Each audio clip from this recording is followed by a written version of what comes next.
साथियों, इसके पूर्व के व्याख्यान में मैं आपके सामने एक सूत्र की व्याख्या कर रही थी जो कि अप में समाप्त होने वाले समास के संदर्भ में था।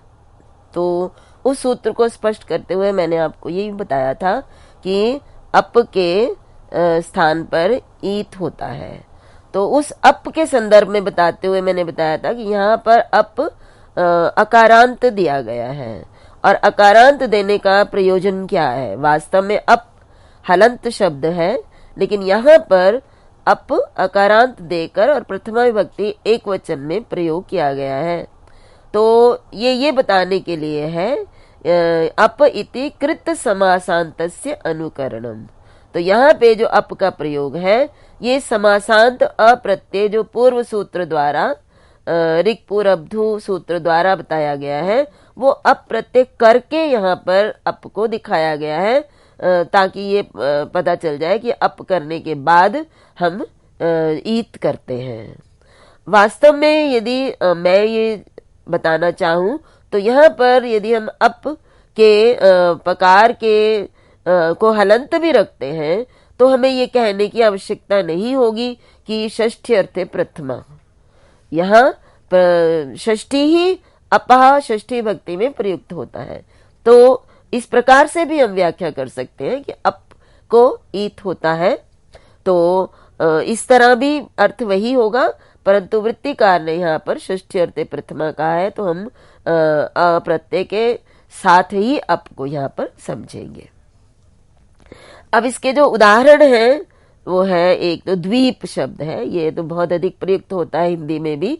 तो ये द्वीप शब्द किस प्रकार से निष्पन्न होता है, तो यहाँ पे है द्विर्गता आपो यस्मिन इति। जब देखिए अब द्वीप शब्द वास्तव में इसके विग्रह बहुत कम लोग हैं जो बता पाएंगे, संस्कृतज्ञ तो फिर भी कुछ बता पाएंगे, लेकिन हिंदी में द्वीप शब्द किस प्रकार से निष्पन्न होता है तो यहाँ पे ये बहुत ही महत्वपूर्ण शब्द है। तो इसमें कहा ये द्वि और आप से बनता है, और द्वि मीन्स दो और आप मीन्स होता है जल। तो यहाँ बहुव्रीहि समास किया कि द्विर्गता आपो यस्मिन, अर्थात जिसमें दो तरफ से आप मीन्स पानी आता है, दो तरफ पानी होता है, जिसके दो तरफ पानी रहता है उसे द्वीप कहते हैं। तो यहाँ पे द्वि और अप इन दोनों में समास हुआ है, द्वि और अप और जस, यहाँ पे इस समास हुआ। और जब हम समास कर लेते हैं, विभक्ति लोप कर देते हैं, तो हमारे पास क्या स्थिति होती है, द्वि और अप। और अप से अप्रत्यय करेंगे हम ऋक्पुरब्धु पथाम अनक्षे सूत्र द्वारा। यहाँ पे क्या हो जाएगा, यहाँ पे अप्रत्यय। तो अप को अप्रत्यय करेंगे, हलंत है तो अप हो जाएगा। तो यहाँ पे ईप जो दिया गया है वो अप्रत्यय करने के बाद किया गया है। तो अब ईप कैसे हुआ, आपका ईप कैसे हुआ, तो ये अभी हमने ये सूत्र जो मैं आपके सामने स्पष्ट कर रही हूं कि अप को ईत हो जाता है द्वि अंतर और उपसर्ग के बाद यदि अप आता है। ये आपा अप का ही प्रथमा विभक्ति बहुवचन का रूप है। तो यहाँ पे क्योंकि यहाँ पे अप है तो इसके बाद इसको ईत हो जाता है। अब यहाँ प्रश्न होता है कि अप के अ को ईत होगा। तो यहाँ पे जो हमने एक सूत्र पढ़ा हुआ है संज्ञा प्रकरण में, आदेह परस्य, अर्थात यदि पंचमी विभक्ति का प्रयोग करके यदि कोई कार्य कहा जाता है तो वो पर के जिसको कहा गया उसके आदि में होता है। तो यहाँ पे देखिए द्वे अंतर उपसर्गेभ्यो पंचमी विभक्ति का प्रयोग है, और पंचमी विभक्ति का प्रयोग करके अप को परवर्ती है उसको ई कहा गया, ईत होगा। तो यहाँ अप के आदि अर्थात अ को ही ई होगा। तो यहाँ पर हम अ को ई करेंगे तो हमारे पास क्या स्थिति हो जाएगी, यहाँ हो जाएगी द्वि, और अ को ई करेंगे ई और प, द्वीप। तो ये इस प्रकार से द्वीप शब्द बनता है। द्वीप उसे कहते हैं जिसके दोनों तरफ पानी होता है। तो इसी तरह से देखिए द्वि है और द्वि के बाद अप होने पर तो ये द्वीप बना। अंतर के बाद यदि अप होता है तो अंतरीप, ये भी इसी प्रकार से बनेगा। अंतरीप मीन्स जिसके अंदर पानी हो, अंदर गया हुआ पानी हो, अंतरीप। प्रतीप जिसके प्रति अर्थात प्रतिकूल या अनुकूल दोनों ही अर्थ हो सकते हैं, पानी गया हो तो ये दोनों ही अर्थों में प्रतीप बनता है। तो ये बहुव्रीहि समास के अंतर्गत किस प्रकार से यहाँ पे अप के अ को ई होकर किस प्रकार से ये जो प्रचलित रूपों की सिद्धि होती है, ये मैंने आपके सामने स्पष्ट किया। इसके बाद देखिए मैं आपको सूत्र जो स्पष्ट कर रही थी वो सूत्र था ऋक् पूरब्धु पथाम नक्षे, और मैंने आपको जो है अप का उदाहरण आपके सामने प्रस्तुत किया। अब है धुर का एग्जाम्पल। तो धुर के लिए आया है। तो महाधुरा ये उदाहरण है। ये धुर में समाप्त होने वाले बहुव्रीहि समास के अंत में अप्रत्यय लगता है। तो महाधुरा, महती, धुरा, यस्य, तो महत और धुर ये होगा, यहाँ पे विभक्तियों का लोप हो जाएगा। तो महत धुर, और उसके बाद रकार हलंत है और अप्रत्यय जब करेंगे तो धुर पूरा हो जाएगा, और स्त्रीलिंग में प्रयोग करेंगे तो टाप होगा। तो महाधुरा, महा को आकार अंतादेश होगा, तो महाधुरा हमारे सामने स्पष्ट है। इसी महती धूर्यस्य, और ये महाधुरा शकटा के लिए इसलिए दिया शकटा कि पता चल जाए कि ये स्त्रीलिंग में प्रयोग किया गया है। उसके बाद पथिन का उदाहरण आपके सामने है, और वो है रम्य पथा। और रम्य पथा इसका यदि हम विग्रह करें तो रम्या पंथान यस्य, अर्थात वो स्थान जिसके मार्ग रम्य हो, सुंदर हो। तो रम्या पंथान यस्य या यस्मिन, वो जिस व्यक्ति, ये व्यक्ति के लिए भी हो सकता है जिसके मार्ग सुंदर हो, प्रशस्त हो, और यस्मिन भी जहां पर सुंदर रास्ते हो उस स्थान के लिए भी प्रयुक्त हो सकता है। तो यहाँ जब हम अलौकिक विग्रह करेंगे तो रम्य शब्द है और जस होगा, प्रथमा युक्ति बहुवचन, और पथिन जस। और जब हम इसको विभक्ति इत्यादि लोप करेंगे तो बनेगा रम्य पथिन। पथिन शब्द है तो रम्य पथिन बनेगा, और फिर इसको अ करेंगे। हाँ, अब यहाँ पे देखिए हमने रम्य पथिन में जब अ किया तो ये तद्धित प्रत्यय है, और तद्धित प्रत्यय है इसलिए नस तद्धिते सूत्र द्वारा यहाँ पर इनका लोप हो जाएगा पथिन के, और हमारे पास क्या बच जाएगा, पथ। तो रम्य पथ हलंत होगा, और उसमें जब मैं अ मिलाऊंगी तो रम्य पथ पूरा हो जाएगा, और फिर रम्य पथः ये रूप बनेगा।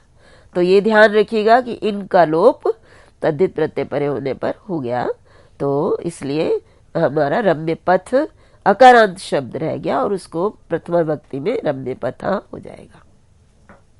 अब सूत्र में मैंने कहा था कि धुर का संबंध, अक्ष का संबंध धुर के साथ है, तो अक्ष की धुर नहीं होना चाहिए, धुर का संबंध अक्ष से नहीं होना चाहिए। तो अनक्षे किम ये उदाहरण आपके सामने है, दृढ़ धू। तो दृढ़ धू इसका अर्थ है दृढ़म धुर यस्य। तो यहाँ पे जो है अक्ष के लिए ये प्रयुक्त है, वह अक्ष जिसकी धुर जो है वो दृढ़ है, मजबूत है। तो यहाँ पे अक्ष के लिए प्रयुक्त होने के कारण यहाँ पर अप्रत्यय नहीं हुआ। तो धुर शब्द के प्रथमा विभक्ति एक वचन में हलंत है, र के बाद हलंत है, तो हलंत होने के कारण यहाँ पे विभक्ति कार्य होकर धूह शब्द बनेगा। तो दृढ़ धुर नहीं बनेगा, दृढ़ धूह बनेगा, क्योंकि यहाँ पर हमने अप्रत्यय नहीं किया है। अब देखिए एक और जो है बहुत महत्वपूर्ण सूत्र है, जिसके अनुसार हम कई प्रचलित शब्द जो है जो हम भाषा में सुनते हैं उनकी सिद्धि होती है। तो ये सूत्र है अये नासिकाया संज्ञायाम नसम चा स्थूलात।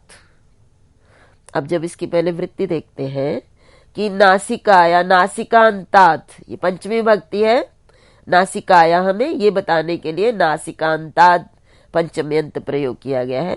बहुव्रीहे अच, ये अय जो है ये वास्तव में अच है, तो ये भी आशंका होती है कि यहाँ अय प्रत्यय होगा या अच होगा, संधि के कारण किया गया, न परे, इसलिए जो है यहाँ पे यरो अनुनासिके अनुनासिको वा से यहाँ पर अय हो गया। तो यहाँ पे और प्रत्यय भाषायाम नित्यम से नित्य रूप से यहाँ पे य किया, तो अच है वास्तव में। तो इसलिए वृत्ति में स्पष्ट किया कि नासिकांताद बहुव्रीहे अच स्यात्, फिर है नासिका शब्दस्य नसम च, और जो नासिका शब्द है उसके स्थान पर नस हो जाता है, नासिका नस में परिवर्तित हो जाता है।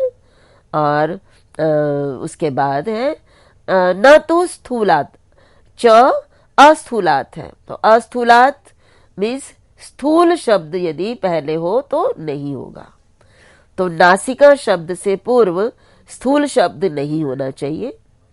ऐसे बहुव्रीहि समास जिसमें अंत में नासिका है, तो नासिका के स्थान पर नस हो जाता है। अब देखिए उसके बाद एक और सूत्र करने के बाद ही हम इससे संबंधित सिद्धि बता पाएंगे, और वो है पूर्व पदात् संज्ञायाम अगः। और ये है, इसकी वृत्ति हम देखेंगे कि पूर्व पदस्थात् निमित्तात् परस्य नो णः स्यात् संज्ञायाम। तो ये सूत्र है पूर्व पदस्थात् निमित्तात्, पूर्व पद में यदि निमित्त विद्यमान हो तो परस्य उसके बाद आने वाले पद में न को ण हो जाता है, और संज्ञायाम यदि अर्थ हो संज्ञायाम। तो ये सूत्र इसमें कई बातें हैं जो हमने समझनी है, क्योंकि हम ये सूत्र रसाभ्याम नोणः और अट्कुप वांगनुम व्यवाय अपि सूत्र से संबद्ध है, और ये सूत्र र और श के बाद यदि न होता है तो उसको ण करता है, रसाभ्याम नोणः, और उसके बाद अट्कुप वांगनुम व्यवाय अपि, अट्कुप आदि का जो व्यवधान यदि इन दोनों के बीच में हो तो भी न के स्थान पर न करता है। ये सूत्र इससे पूर्व के सूत्र हैं। अब ये तो स्पष्ट है कि इन सूत्रों का प्रयोग एक ही पद में हो सकता है, अर्थात एक ही पद में र और श हो, और उसके बाद अट्कुप आदि के व्यवधान से युक्त भी यदि र और श हो, न और न हो तो उसको ण करता है। तो र और श न को ण करने के निमित्त है, ये हम पूर्व सूत्रों से प्राप्त करते हैं। परंतु प्रस्तुत सूत्र इन सूत्रों के अपवाद के रूप में है, अर्थात ये सूत्र जो है अपवाद भी नहीं कहेंगे, इनका पूरक है कि ये सूत्र कहता है कि यदि संज्ञा अर्थ हो और दो पद हो, दो पदों में तो समास ही होता है वास्तव में, तो दो पद हो और संज्ञा अर्थ हो, और पूर्व पद में यदि हमारा निमित्त हो न को ण करने का, और न को ण करने का निमित्त क्या है, र या श, तो दूसरे पद में यदि न होता है तो उसको भी हम ण कर देंगे, लेकिन शर्त यह है कि वहां यदि व्यवधान भी होगा तो अट्कुप वांगनुम व्यवाय अपि का हो सकता है। तो देखिए इसके और संज्ञा अर्थ आवश्यक है, संज्ञा किसी का नाम होना चाहिए। तो यहाँ देखिए एक तो है द्रुण सह और खर्ण सह, ये दो इसके उदाहरण हैं। तो ध्रुव इव नसम यस्य, ध्रुव इव नासिका यस्य, देखिए अब यहाँ नासिका है जिसको नस किया है, तो ध्रुव इव नासिका यस्य, तो यहाँ बहुव्रीहि समास है, और ध्रुव और नासिका इन दोनों में समास होने के बाद हमारा ध्रुव नासिका होता है।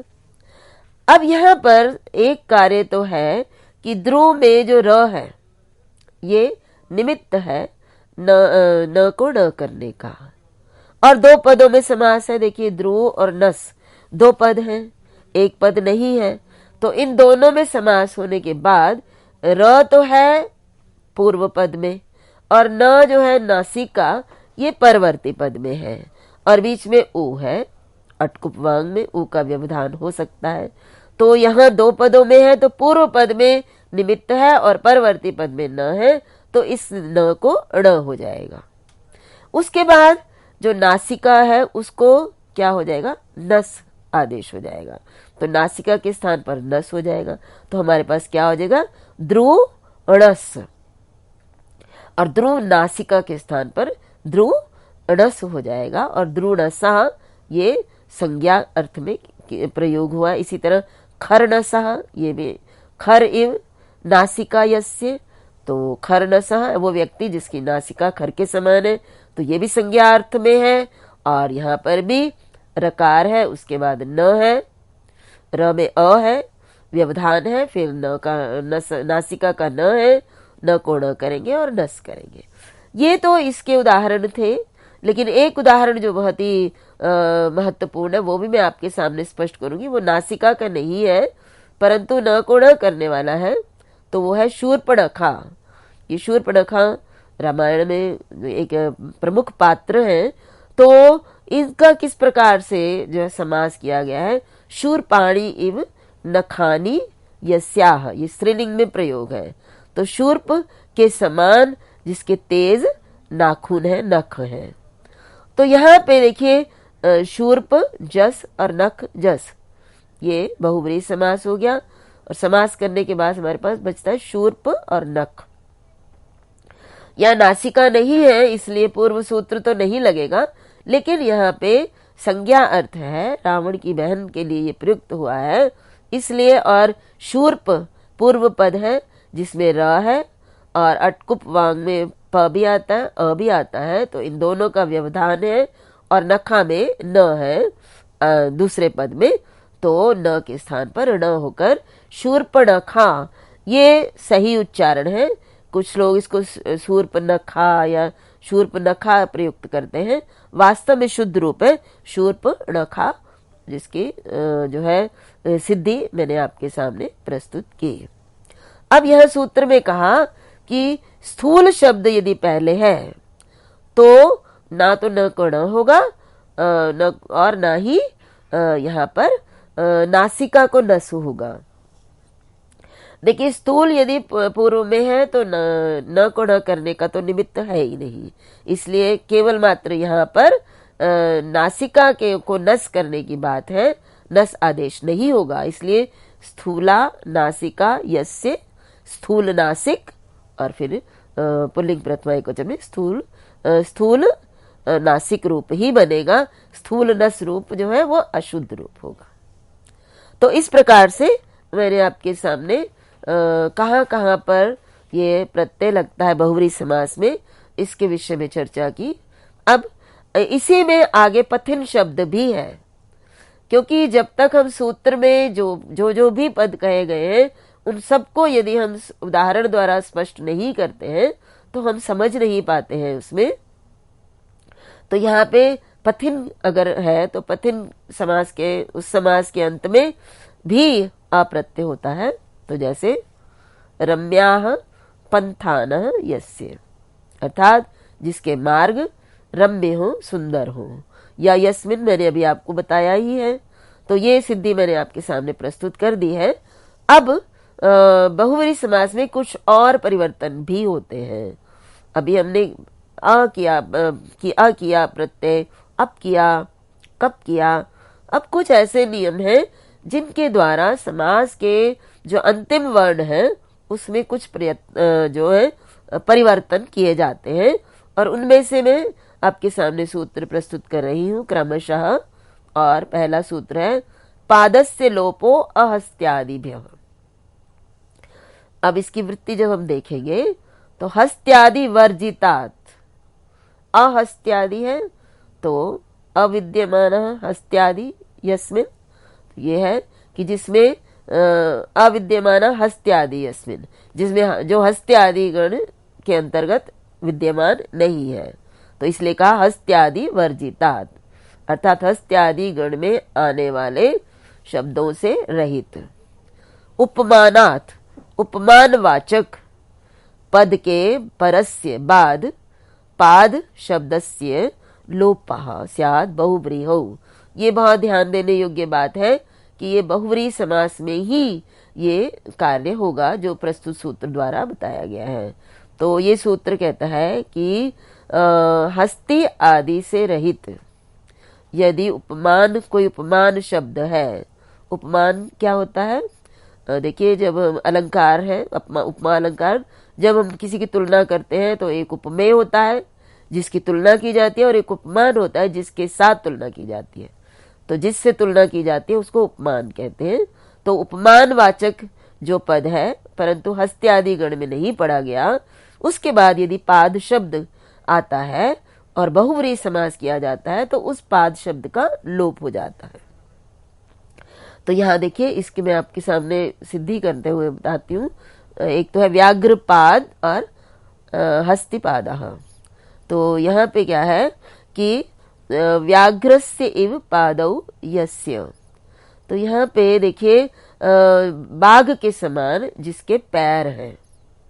तो यहाँ पे देखिए तुलना की गई है व्याघ्र से, तो व्याघ्र उपमान है, ठीक है। और यहाँ बहुव्रीहि समास हुआ है और इसके बाद पाद शब्द का प्रयोग हुआ है। तो यहाँ पर पाद शब्द का जो है पादः जिससे बनता है, ये पाद का लोप कहा गया है। तो अलो अंत्य से परिभाषा का यहाँ पे प्रयोग होगा, इसलिए पाद का जो अंतिम वर्ण है अ, द का अ, उसका लोप होगा और व्याघ्र पाद बनेगा। तो यहाँ पर एक बात जो सूत्र में कही गई है कि हस्ती आदि गण में पढ़े गए हों तो उनके बाद पाद शब्द आता है तो उसके अकार का लोप नहीं होगा। जैसे हस्तिपादः, तो हस्तिपादः, हस्तिनः पादौ इव यस्य, पादौ स। तो यहाँ पे हस्ती और पाद, ये हस्ती के बाद पाद आया है तो हस्ती आदि गण में पढ़ा गया, इसलिए इसके द के अ का लोप ना होकर ये अकारांत शब्द भी ही रहेगा और अकारांत होने के कारण सजुषरु और खरवसान्य विसर्जनिया से विसर्ग होने के बाद यहाँ पे हस्तिपादः रूप बनेगा। तो संभवतः यहाँ व्याघ्रपाद और हस्तिपादः इन दोनों में यदि अंतर स्पष्ट करना हो तो इस सूत्र का प्रयोग करके अंतर स्पष्ट किया जा सकता है। अगला सूत्र भी लोप करता है और वो भी पाद का ही लोप करता है। ये क्या है? संख्या सुपूर्वस्य। अब क्या है? संख्यावाचक शब्द या सु शब्द यदि पूर्व में हो और बाद में पाद शब्द हो और बहुव्रीहि समास किया गया हो तो समास के अंत में क्या हो जाएगा? अंतिम समास के अंत में जो पाद है उसका लोप हो जाएगा। जैसे पूर्व सूत्र में पाद का लोप करते हुए मैंने बताया कि अलो अंत्यस्य से अंतिम वर्ण का ही लोप होगा। तो पादस्य लोपः स्यात् समासान्तो बहुव्रीहौ।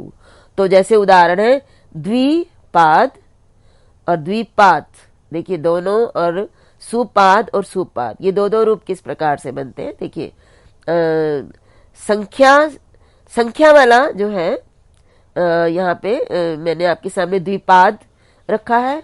द्विपाद मीन्स द्वौ पादौ यस्य। तो यहाँ पे एक प्रश्न ये भी हो सकता है कि पूर्व सूत्र से यहाँ पाद शब्द बाद में है तो यहाँ पे क्यों, उस सूत्र से क्यों नहीं हुआ? तो यहाँ पे इसलिए नहीं हुआ क्योंकि वहाँ पे उपमान वाचक होना चाहिए पूर्व पद, यह उपमान वाचक तो नहीं है। द्वौ पादौ यस्य, तो यह उपमान तो नहीं है, द्वि तो विशेषण है, तो इसलिए यहाँ पर इस सूत्र की आवश्यकता है। तो यहाँ पे द्वौ पादौ यस्य, तो द्वि औ पाद औ, जब बहुव्रीहि समास हुआ तो हमारे पास द्विपाद बना और इसके अंतिम अ का संख्या सुपूर्वस्य सूत्र द्वारा लोप होने पर द्विपाद बना, द्विपाद हलंत बनेगा। अब यहाँ पे द्विपाद और द्विपाद कैसे बनता है? तो यहाँ पे वावसाने सूत्र द्वारा द के स्थान पर त होकर यहाँ पे द्विपाद भी बनता है। और सु के बाद यदि पाद है तो सुपाद और सुपाद दोनों, शोभनौ पादौ यस्य, सुपाद और सुपाद। यदि यहाँ आलोप नहीं होता तो द्विपादः सुपादः ये रूप होते और ये रूप भाषा में प्रयुक्त नहीं है, ये रूप अभीष्ट नहीं है। अब अगला सूत्र और क्या परिवर्तन करता है? तो ये है वयसी दंतस्य दत्रे, और ये पूर्व सूत्र के क्रम में ही है।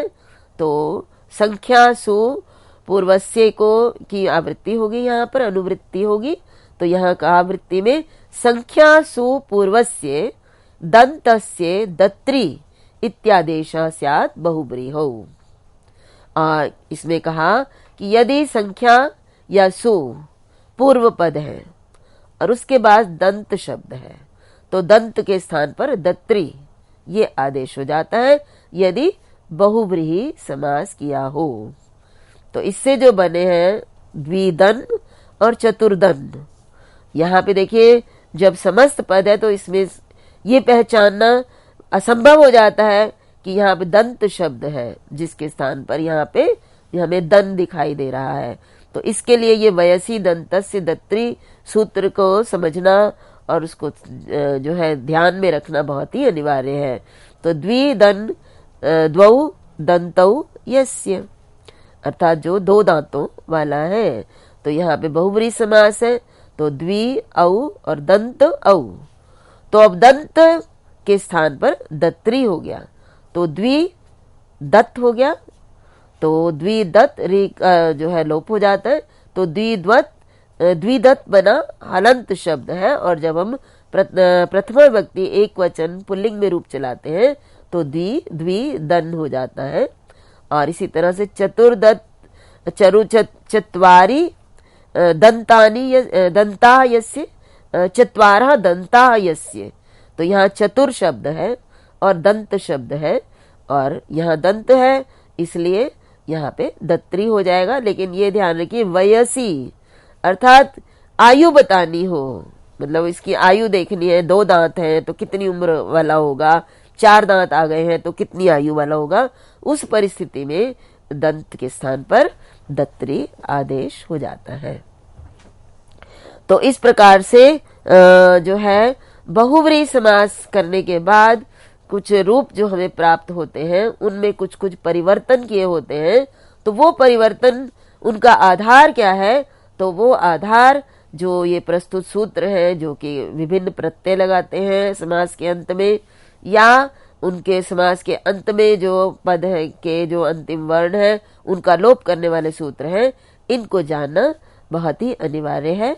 और अगले व्याख्यान में मैं आपके सामने और भी ऐसे रूप प्रस्तुत करूंगी उदाहरणों और सूत्रों सहित जिनमें कि समास करने के बाद परिवर्तन होते हैं। तो तब तक के लिए सभी को मेरा नमस्कार।